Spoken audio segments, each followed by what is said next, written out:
some fun. Good morning, Pyrexia. What do you say? How are you tonight? Anyone who's around. All right. Hey, you know what seems to be working accidentally? Boy, Hellcaster and MTG Ninja certainly don't exist. Pause for effect. Are they here? I don't know. Not yet. Okay. The incantation needs time to work.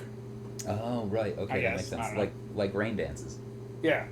I mean, the rain doesn't come right away, Yeah, you gotta finish the dance at least. at least. So some pretty cool things going on tonight. You've got a new deck? I built Odric, Lunarch Marshal. Cool. I call it Mono Rally because it's synapses firing, thinking like mono means white, mono means mono, or it's a mono white deck. So we're gonna share some keyword abilities, and that's about all that's going on in that deck. Cool. And then you got Adrix and Nev put together. yeah. We saw the pre-con play last week.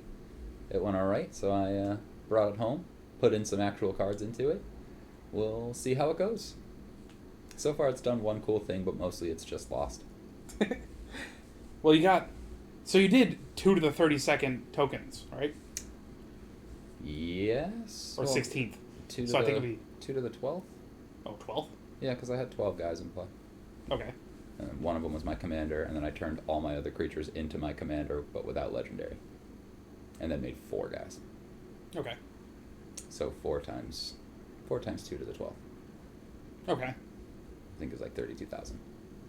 I think so. I'm trying A to little more than 32,000. Yeah, 4 times. Okay.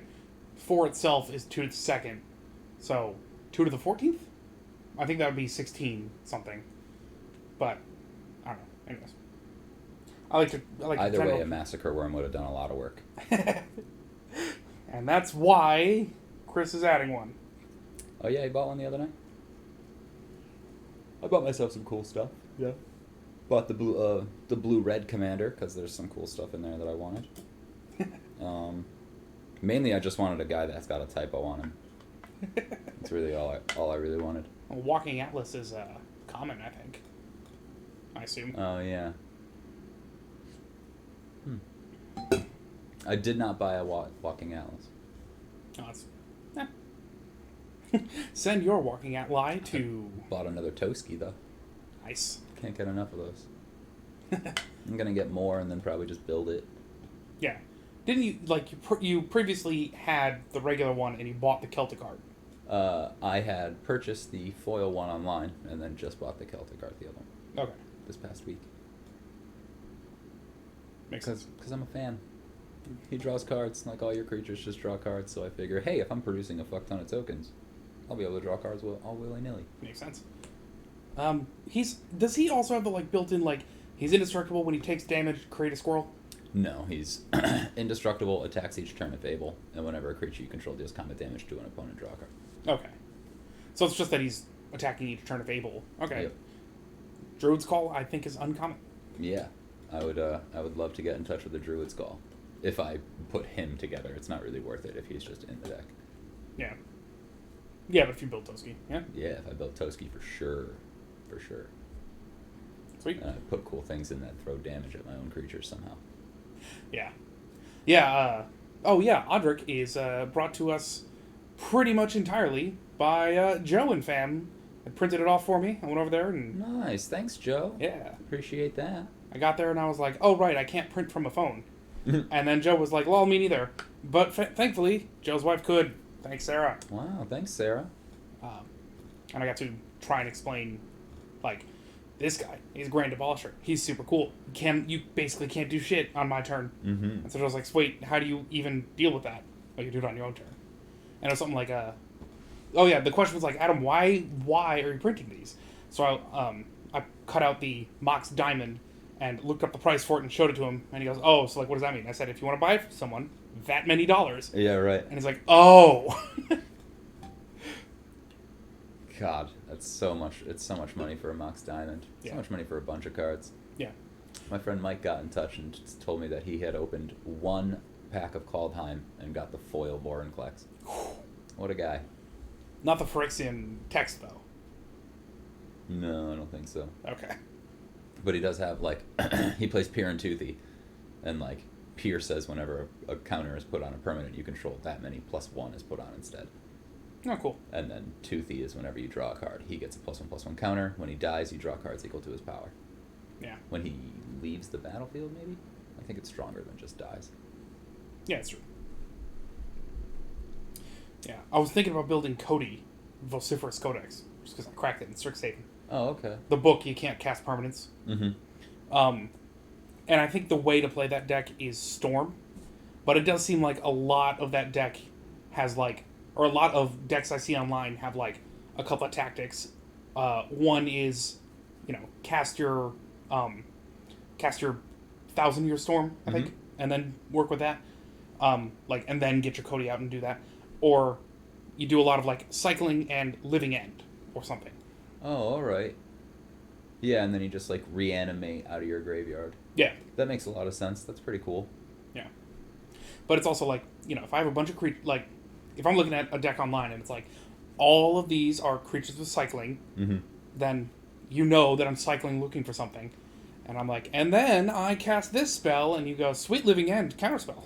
Yeah, exactly. That's pretty much how Adrix and Nev has been going. It's like, oh, cool. Or even Ashaya, too. It's like, oh, cool, I've got all these guys, so all I need is my Kamal, counterspell, great. Yeah. Cool that I just spent 8 mana and you stopped it with 2. Yeah. Or maybe not, counter the... maybe not counter the Living End, but... if I'm running a deck with all this cycling, then you just go, I'm just going to put this Tormod's Crypt right here. Yeah, alright. Tormod's Crypt, which, like... I believe that's when we're tapped, or you don't even have to tap it, but you have to sack you just, like, exile, or sacrifice it and exile an opponent's graveyard. Seems pretty strong. Yeah. Let's look it up. Szat's Will is awesome, too. It exiles each opponent's graveyard. Yeah, tap it, sack it. 0 mana to throw it out. Yeah. Yeah, that seems good. I'm not going to try and spell Szat and the will thereof. S-Z-A-T. Nope, not going to try. Alright, thanks, that's fine. No, Tormod's Crypt is hilarious for, like... Yeah. Urza. Because now it's just a mana rock. Yeah. That you can tap to exile a graveyard. Not that Yeah. you're doing much removal in that deck. Yeah. I do think, I still think the Living End thing would be cool, because then if you can also run, if you're running a bunch of artifacts, you can Scrap Mastery. But I think that's, the only tricks. You run Zombify. Yeah, Makeshift Mannequin, probably. Yeah. I like Makeshift Mannequin. Reanimation at fucking instant speed is super strong. Yeah. Who cares that if you target it, it goes away? Come to think of it, Genesis Wave, Finale of Devastation, those put them in play, right? Okay. So, so there's a couple tricks to, put something out. But, yeah, to, actually get something, that's for sure. Yeah. But the fact that it's no permanence. Yeah, you can't cast permanent spells. Yeah, no mana rocks, no annoying. Enchantments. I don't like the idea. No, well, I love the idea. I'm not going to do it.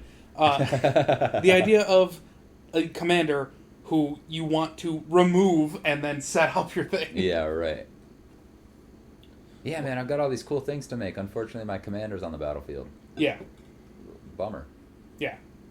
But then again, if you get... I don't know, the hell. There's one that'll just let you put permanents from your hand on the battlefield. Nice. So you don't have to cast them. You can just put them on. Yeah. Put them out, stuff like that. The issue is that you have to cast it first.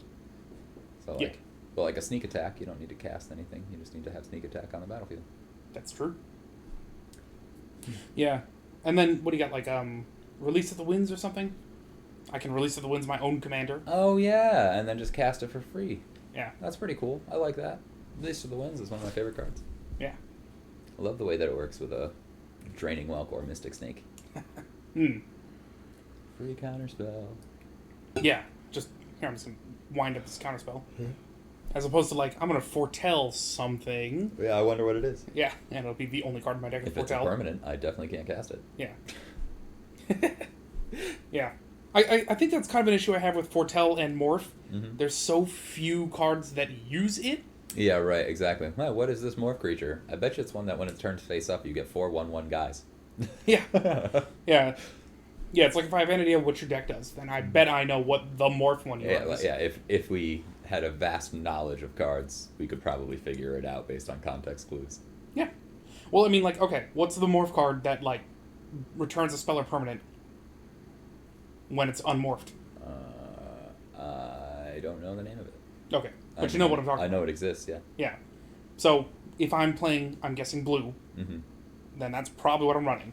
Yeah, but there's also Willbender, which will, like, retarget something when it's turned face up. There's Spell Snatcher, which will counter a spell and, like, cast it for you. Alright.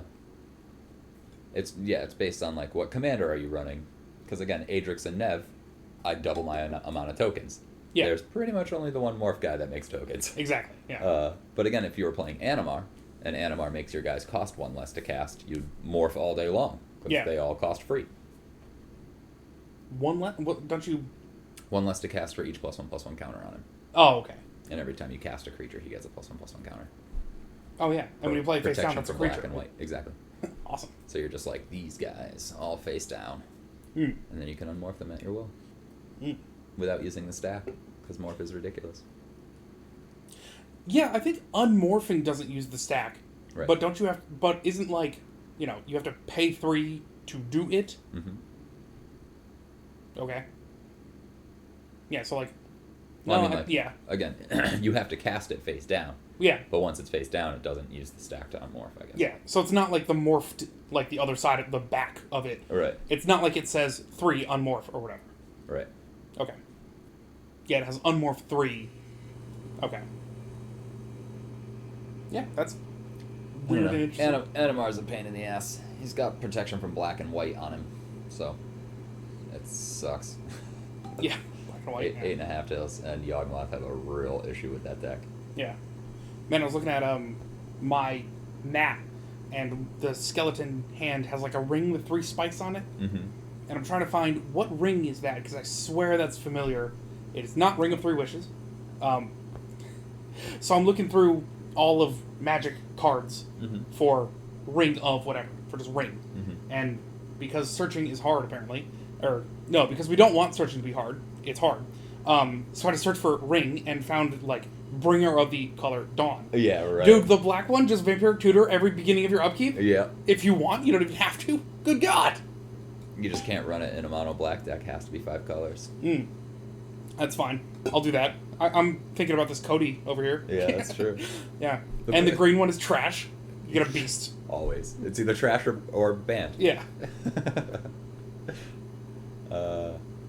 Yeah, no, the bringers were, like, really, really strong. It's just, like, when you're in 5 colors, there's always something more powerful than a bringer. You know? Yeah, you get to Vampiric Tutor, but it only happens during your upkeep, so the thing has to last a turn. That's true. Which, like... Yeah, and they're, like, either 7 or 9 mana. Yeah, so 9 or 1 of each color. Yeah. Which is cool. That's fine. I'll tap my Cody for... Oh, it's permanent. Yeah. What does Cody do? He taps for 1 of each, and you get, like, automatic morph. Hang on. Cody, vociferous. Oh my god, I'm so proud of you. Rolls right off the tongue. Yeah. Which is ironic. I'm so proud of autocorrect, understanding what vociferous means. Okay, 4 tap, add 1 of each, and then you can, like, not... Is Cascade same or less? Because it's 1 less on Cody. When you cast your next spell this turn, exile cards on the top of your line. Yeah, I think it's just Cascade is less mana cost. Okay. Yeah, so it's kind of like Cascade. And I was also thinking, Storm is fun with... That's annoying. It's the only time, I think, that I can think of where a linked ability would matter. So if I can, like, you know, X and a blue to Storm for X or something, then if I can, like, find something that's like X and 25 green, then I've already chosen X and paid for it. Oh, okay. Yeah. And I still don't know how that matters for Hoffrey Ghostforge's token. That's real weird. All right. We going to talk about how much we hated Mortal Kombat, or are we just going to wait until we're playing to do that? Probably both. Okay, cool. I mean, I think I've told you everything. Yeah. I want someone to come in so that I can say, didn't you hate that one thing? Yeah, Man, if I was whoever with the wings, whose name I forgot, and, like, my master just said, you're beneath me, you fight. Yeah. Then, like, I would imagine I'd just be up there like, fucking, what am I, deli sliced liver? All right, just fly around. Get it? Deli sliced? Trust me, that's hilarious. Spoiler alert. That's not a spoiler. Yeah, I guess not. Oh, Kung Lao was the best thing to happen in that movie. Okay, now it's a spoiler. But anyways, let's go play Audric versus someone. Probably Adrix and Nev.